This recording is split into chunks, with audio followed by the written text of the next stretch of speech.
Hello there, my name is John Bleicher. I'm 71 years of age, and on September 25th, 2023, I had a bilateral hip replacement performed at the RVH Hospital in Barrie, Ontario. The surgery was performed by Dr. Vora, but he did have an assistant orthopedic surgeon helping him. So they managed to reduce my operating time on the operating table from 6 hours down to 3 hours. I am absolutely thrilled with the results of that surgery, but I wanted in this video to illustrate to you that if you're having hip replacement surgery, you should expect to experience some fairly major bruising. I'm going to provide you a little tour of my two legs and the bruising that occurred. I'm not doing this to scare you off of the surgery. I'm doing it rather to emphasize that it is a fairly major invasive type surgery. You're going to have an incision to allow the surgeon to access the hip joint. He has three options typically. He can use an anterior approach, a posterior approach, or a lateral approach. But regardless of the approach, you're going to wake up and over the next few days experience progressive bruising. In my case, the bruising really radiated from as high as my waist right down to my toes.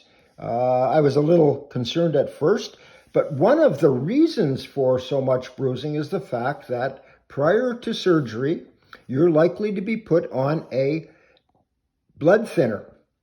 And in my case, I was on a blood thinner. It was a prescription blood thinner for 2 weeks following surgery. And then I moved on to a 81 milligram aspirin.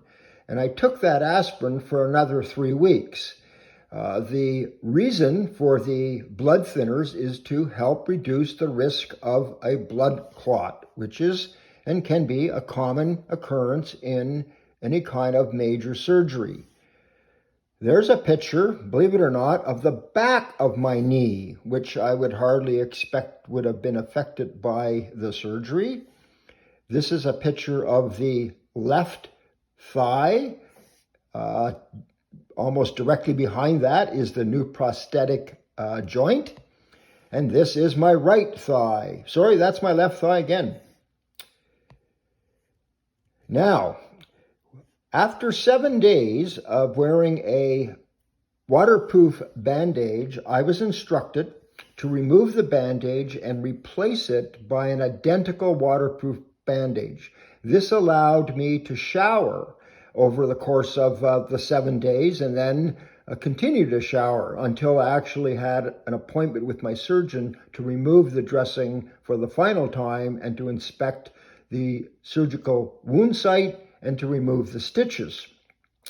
In my case, my wife was the one designated to remove the Band-Aid, and this is what she uncovered on the left side when she removed it, and this was the right side. And the only concern here that I might point out is that the suri strips that you see covering the wound seem to have been cut a little bit too long, and my wife struggled to get the adhesive from the waterproof bandage off without pulling on those suri strips. So you can see that some of them have lifted and they needed to be replaced. But once all of the waterproof dressings were removed after that first 7 days, we applied brand new dressings and continued to wear those dressings for another 7 days, and in between I was allowed to shower. I just was careful to try not to oversaturate the wound when I was having a shower, but the good news is that you are allowed to shower.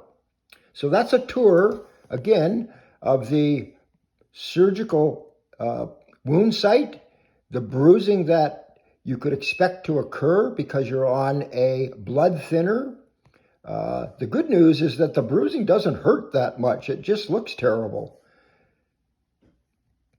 There's my left hip and there is my right hip.